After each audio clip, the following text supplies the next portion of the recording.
Hello, and welcome to the Freedom Challenge online podcast. Here at the Freedom Challenge, we strive to do good by helping enslaved women and children to do more than you ever thought physically possible, and to do it together by connecting women with a heart for a hurting world. We hope you enjoy your time being informed and encouraged with host Tracy Doherty and our amazing guests. So let's get ready and join Tracy for this week's episode.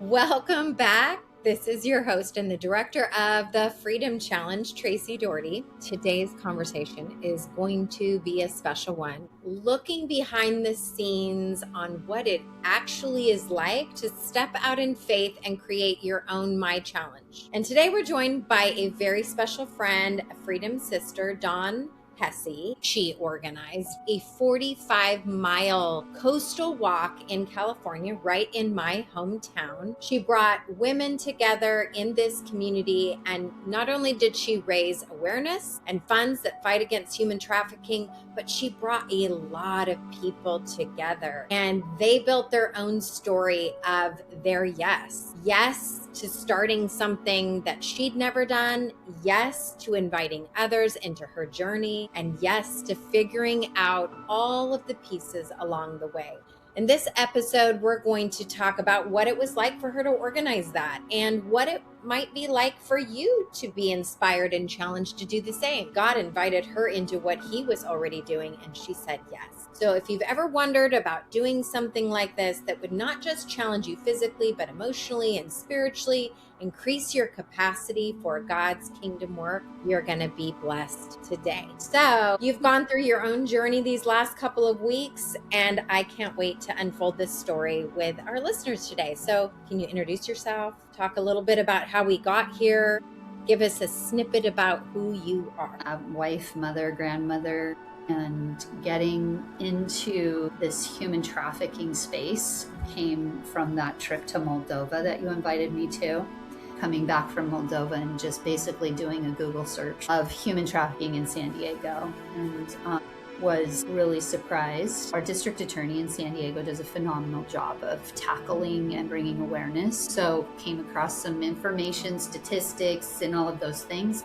And I began talking about it, and then really started to wonder and dream how I could actually do something in San Diego, even though I had very little knowledge, very little understanding, and really zero experience. I spent the time investigating and looking and learning and reading books and all of that to become more knowledgeable about human trafficking. Having sat and walked this journey with you, for those that do not know this, Dawn and I live pretty close to one another. So it has been exceedingly joyful to watch the small steps that have built to your expansion of what is happening in the world, and noticing the small invitations that God was inviting you in. For those of you who don't know, this story has been unfolding for several years and then has culminated in something that really anchored in the community that you live in. And that's what I love about it. Realizing that our community is unaware, as I began to talk more openly and begin to just share basic statistics. And when you start to tell people that the average age of someone being groomed into trafficking in San Diego is between 14 and 16 years old, they're like jaw drops. Yeah.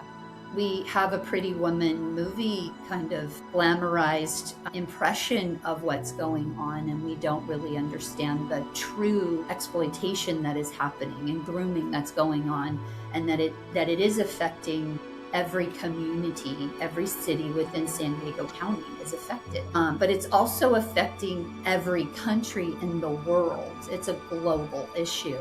But bring it down to our backyard, that was where I started to focus on. Yeah, I really appreciate how you took your learning and you wanted to activate in your own community. And then from there, it really began to unfold this idea that is your challenge. So, break into that a little bit. Describe really briefly what you designed. And for those of you who are listening, a My Challenge is something that you did, Dawn, but anyone really could say, I want to create my own challenge. It'll have my own spin on it. And then Freedom Challenge is kind of coming underneath that, bringing a little bit of a platform and some logistics. But really, there was a stretching process for you discovering, okay, this is what we're going to do.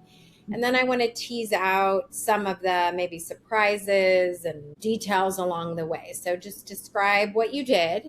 Yeah. And then we'll talk about that. So as I started thinking about what I could do for the My Challenge, because other My Challenges had happened, it looked intriguing, and I'd seen some of the other ladies that had done them, and I think I really presented this conversation of a partnership with the local organization, and through that conversation and a meeting and so on, that wasn't really going to work out. So it became really this My Challenge.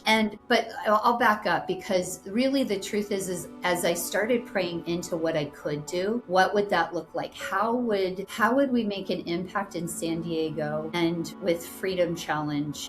And I'd done the Camino in 2024, in September of 2024. So I'd already walked a lot of miles, and I knew I was capable of that. That was one of the things, is knowing that I was capable of doing this journey. So I really just started Googling the maps and looking, and what does that look like? How does that look like?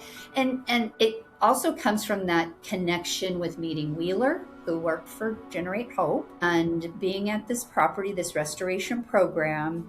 It started to form that dovetail of how everything could be fashioned into this My Challenge event. So then as I got that, and I started writing in my journal, writing how that looked, then it started becoming a conversation. Then it's walking with you, talking with you, what does that look like? And then also you helping me parse through what the details look like when you get down into it, to help, because some of it, because I can dream, I'm a wanderer.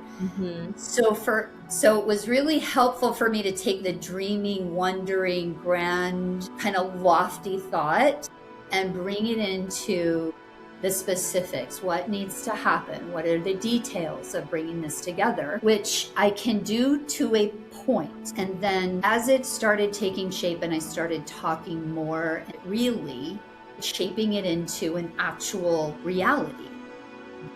So you went from Oceanside to Coronado Island, 3 days, 45 miles, right? Yep. And then you gathered up another 12 women and went 6 miles all the way to Carol's cottage.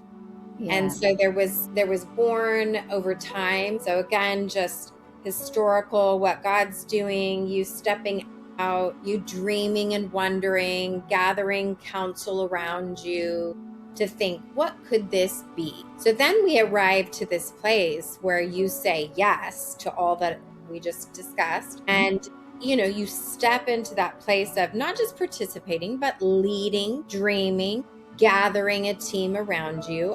I want you to talk to us about some of maybe the challenges that you experienced, and then maybe you can share a surprise. Challenges became initially, as it began to take shape into an actual event, the logistics were more easy for me. The details of the wording for social media posts, the wording for both organizations, the understanding that both organizations needed to maintain their autonomy within their organizations while trying to bring awareness to both and benefiting both alongside each other.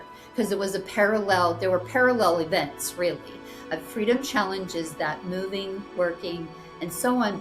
And then at the same time, I'm bringing awareness to this local organization that's restoring lives that of exploited women and survivors. And so it became 2 lanes of traffic. And in that process, God delivered so many people along the way. So the truth is that for a first time My Challenge, I went big, because I did, and I didn't honestly mean to. I didn't plan to do it that way. I just saw an opportunity to wear a shirt that said "Inhuman Trafficking" for 45 miles. People looking at us saying, "I like your shirt. Let me ask you a question. Is it really that bad? Keep up the good work.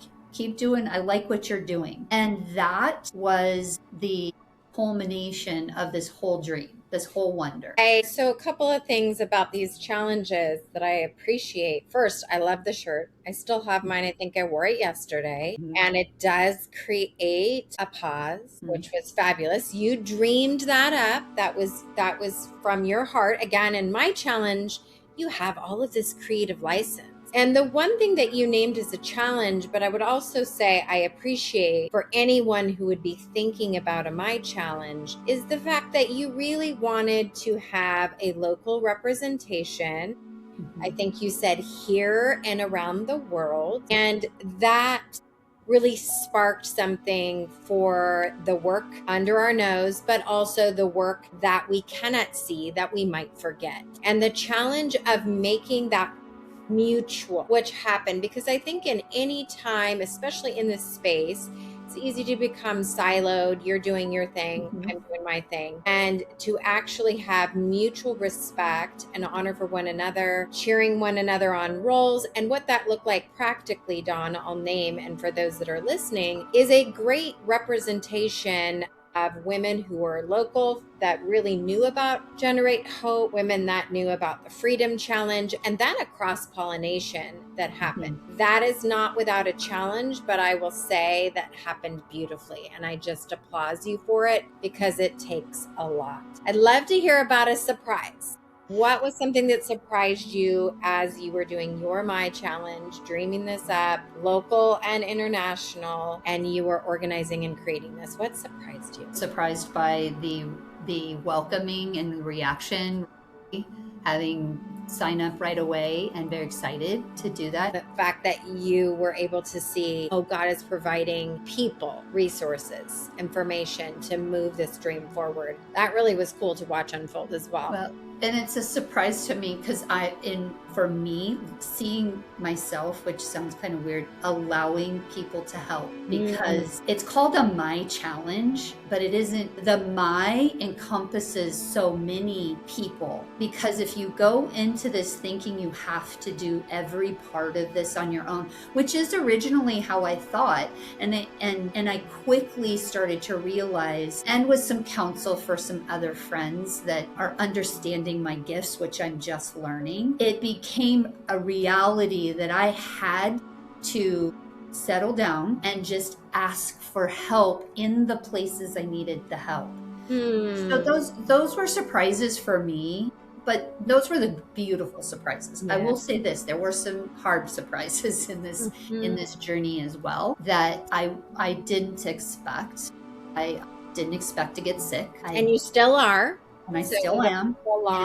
Yeah. And so I didn't expect my good friend to pass away and to have to help his wife enter into widowhood. So the spiritual part of it became real. It became the part that I had relied on. Freedom. When I do a Freedom Challenge event, Ruth is that, that banner of prayer. While everyone's praying, she really has this gift of putting this covering over these events. And at first I got so deep in the logistics that I didn't reach out. I didn't ask for help in prayer a lot, much at all, because I was deep in the weeds. And so navigating the sickness, the death of a friend, and then consequently in that time another death of an old friend, it was hard. It became challenging to just kind of keep focused and keep doing the job of putting this challenge together. And I would say, watching this unfold, Dawn, it was interesting. We even came to a couple of times where we're like questioning the timing and should we proceed and all of those things. We could never take on an endeavor, especially one that would be as spiritually, pushing back spiritual darkness or bringing the light of Christ to places or bringing awareness, and think that there would be no resistance to that activity. And I think what I hear you saying is that it felt surprising and maybe challenging, that you set out for this big idea, and some of it is really exciting and has flow and provision, and then you hit up against some real life thing. And in those moments, what I would celebrate about you, and also invite others to think about whatever challenge or whatever my challenge you may do in the future or you are in now, that I even think about the scripture, do not be surprised when these fiery trials come against you, right? So we're talking about a surprise, because on the other side of that, right, is sanctification, is spiritual muscles capacity, strengthening for future, is God showing up to care for you, and all of this other cascading learning. And all of that's wrapped up in your saying yes to doing something. And just like a little pilgrim going, I don't know, I'll put my backpack on and let's see where we go. I say yes to that. You said yes to that. And then this unfolding learning, right? Not only was this useful for raising funds, you raised significant funds. Not only was this useful for two organizations working together, not siloed, regarding one another, making space for each other, not competing for airspace and voice, but just harmony, but your own personal learning as a person, which is fabulous. And I just want to dig into a few maybe of those points that you could define as, through this, I learned for sure this and that.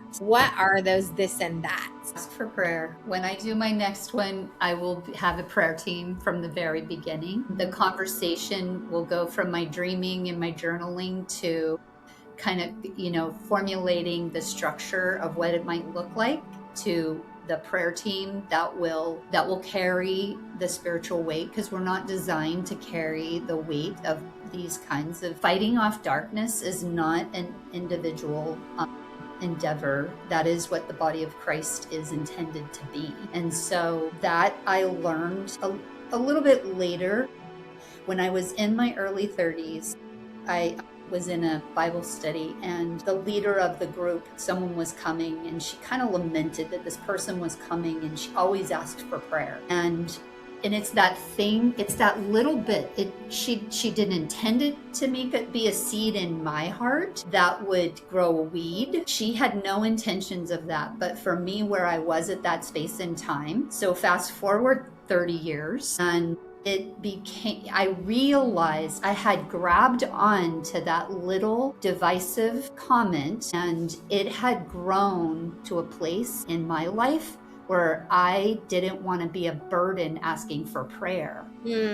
And that was one of the best learning experiences in this entire thing, because that came before the flu, the pneumonia, all of these side effects that my body is experiencing. So now I have people actually reaching out now, like, how are you? Can I pray? Is there specifics? And so my challenge isn't just about it's such a broader experience. It's a learning experience, personally, globally, locally. It's an opportunity.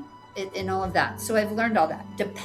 So one thing is not just asking for prayer, but depending on it. I like what you said about connecting this reluctance to asking for help from a lie that you may have believed, to asking for help actively for prayer, knowing that people are often so honored to be present with you in that journey. I want to talk about fundraising, because this can sometimes feel intimidating for people, and it was a little extra because we had two organizations side by side, and I think it worked out well. But in that, what have you learned about your approach? Like, what have you crafted as your own personal approach through these years? Both from doing multiple freedom challenges, but now with my challenge, encouraging people to, realize that they're not asking for themselves. There's always that nervous. It kind of goes back to that part. I don't want to ask for help. You think you're asking for yourself, but in fact, you're inviting people into an opportunity. Love to hear just briefly some of the things that you've learned through the years, and most recently through the My Challenge. For me now, As I've done this for a few years, my first is the easiest way is to enter a conversation about awareness. Mhm. And not ask for money, especially with people you don't know. At first, going to friends and family that already support you, it does build confidence to, when you have your fundraising goal, to get some money in there and see it going. But we always need new people, some of those people fall off for whatever reason and so on.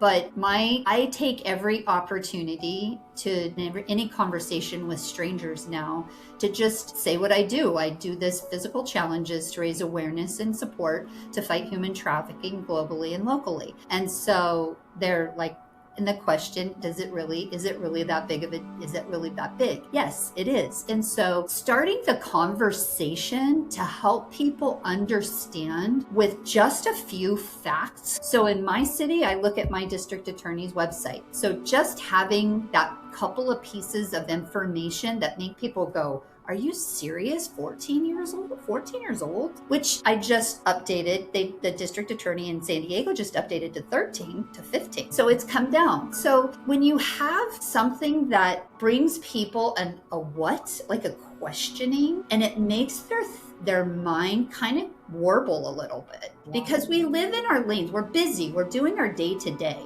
And so injecting this concept of the reality of human trafficking is the first thing. Bringing awareness. And then when we do an event, I will print my own cards, and it has a QR code on there for Freedom Challenge. Here's just a card, and you can go to the website. You can look this, if it's a specific challenge, it goes to my webpage, but it will direct you to the main page, and you can learn more. And it's just an easy way. Yeah, I love it. It's very simple. Yeah. It's taking the pressure off. It's opening the conversation. That's good. Yeah. What else? And that's really the first step. The second is to ask, and just start asking. It is really, and it is one thing about the global support. It's so easy to let people know that $20 in the global arena goes really a long way. For Freedom Challenge, I love to be able to tell people 100% of your $20 is going to go to a project. That's, it's really helpful in that respect. And there are people that will shy away or pull back or whatever, or think about it, which is why the card comes in handy, because you're cleaning up your stuff and here's that card, and it may move them to actually move ahead. The other thing I do is, if the fundraising is stalling, I start giving myself goals and benchmarks. So I did this with this challenge, with the My Challenge, in that I one day just I need five donations today. I want $100 today. And so within the first 2 people I asked, I had my $100 goal met for the day. And so it makes it that little bit, what is it, taking little bites of the elephant, or whatever that saying is, is just kind of putting it in a manageable space, and it makes it a little bit of a way of encouraging yourself to just keep asking. Yeah, I like that. It's very practical. It can be daunting to look at this big goal that you set. Now, of course, in a My Challenge, you are setting your own goal that you felt directed to do, or you resonated with you, which is different than a Freedom Challenge where we're setting the goals. But either way, there's a practicality about breaking it down. And I know this was one of the things that early on was one of your bigger reluctance. And I've seen you time and time again just find a way. And it's likely because of what you just named, right? Like making the main point be the main point. The main point is the vision. The main point is the awareness, the conversations that you're in, little micro conversations that are inviting people in, and mostly paying attention and trusting God. This is not an autopilot piece. Right. There's a lot of big faith in this piece of the challenge. And this is really where you see the multiplication when the funds come in, and you, like you said, you realize how impactful they are. This is where we actually really see spiritual multiplication and deep impact, which is transformational. Yeah. So these are some good ones. I hear asking, I hear setting goals and benchmarks, and I hear really making the awareness piece, not minimizing that. Yeah. Not everything just needs to be an ask. Some of it's a conversation that becomes engaging and perks interest for people to lean in and know more. Once upon a time, that was you just going, Yeah. is that true? I would say that sometimes just by bringing the awareness, people may often, for instance, several days before we started walking on June 12th, there was the FIFA was coming to the Americas, and our district attorney did a whole article on human trafficking around these big events. And so it's something that if I just tell people a couple of little details and they are listening to their local news, which is we have a local news anchor that has done a whole series on human trafficking in San Diego as well. She often reports on these things. And so they could just simply be listening to the news and like, oh, that is a thing. Yeah. Like this is actually, and so it's the layers that can lead someone to giving. Yeah. And I think that was so interesting, getting that article. Yeah. That was like the day of or the day before. I mean, all of us stopped and paused and went, how remarkable and inspiring is that? Yeah. I want to close with this question. For someone who is listening right now and maybe feels stirred to, I participated in Freedom Challenge in times past. I feel like I want to shape something that I'm dreaming about. And believe me, through the years, we've had all kinds of my challenges, which is so funny. The diversity of that. Maybe they're heart stirring, but they're like, do I have time for that? Do I want to take that on? But they keep coming back to, yeah, I think so. What would you offer as some advice from your experience just a few weeks ago? First, if you have an idea, I would talk about it. Just start to say it out loud, because the out loud, often you hear what might not work. Talk out the dream and the wonder. What does that look like? I love that. Yeah. That. I think it will shape up, and praying into it. And then obviously having prayer along the way, that helps. That will help you make the decisions and to whether or not that's, if you can do it, it may be something that needs to be shelved. This idea for me of doing something in San Diego started in 2020. I'm in 2026. This is shaped up over 6 years. So it's been a slow build of conversations over conversations. I would say too, be willing to learn what you don't know. Nice. What do you need to learn in order to present the challenge that you're dreaming up? So good. And I'm just high level patience. Plant a seed, wait for it to germinate. Writing it down, speaking it out. Taking the time to wonder. I wonder what that could be like. Having the humility to invite others into dreaming with you instead of feeling, I don't know. That's, the fear of man. Yeah. I think all of those things are components. Recognizing another theme I hear you saying is like recognizing that what you need will be added if you verbalize or you begin to share about what you're dreaming about, others can jump on with you. That sounds exciting. And I always think that it's surprising to see how God will take our humble beginnings and offerings, our little fish and loaves, and multiply them to be more than we imagined. I always go back to that mustard seed faith. It's just a really small seed. And it grows over time. For you, it's been over 6 years. And I hear you saying, you've got even more plans. And I can't wait to hear more because, it's exciting when you can see something before, it is. And then you watch it come to being. It's a little bit like being a mom, right? You watch it come alive. And that's really what you've been a part of. Yeah. And Dawn, I'm really grateful for you sharing this story with us. There's a lot of really practical nuggets for all of us. Faith, patience, learning, growing, humility, all of those things. And really is a treasure to know someone who's willing to take the first step and just simply say, yes, Lord, I'll do it. And anyone listening, man, I hope you listen to this twice and it brings you courage and strength to maybe get outside of a safe lane, whether it's a My Challenge and it's 45 miles long around the coast, or it's a one-day event that's 5 miles with a group of friends. Man, we're here for it. Any closing thoughts, Dawn, before we wrap up today? Just how grateful I am. I am grateful to have a little bit in the fight against human trafficking. You are useful in the hand of the Lord, and I love it. Anyone listening who wants to know more, if you go to our website, thefreedomchallenge.com, this could be your first step to say, I have an idea. So Dawn, I appreciate you. We appreciate you. Learn always from being in your presence. Until next time, let's do good by helping enslaved women and children. Do more than you ever thought physically possible, or spiritually possible, or emotionally possible, like we just heard from Dawn, and do it together by connecting with women who have a heart for a hurting world.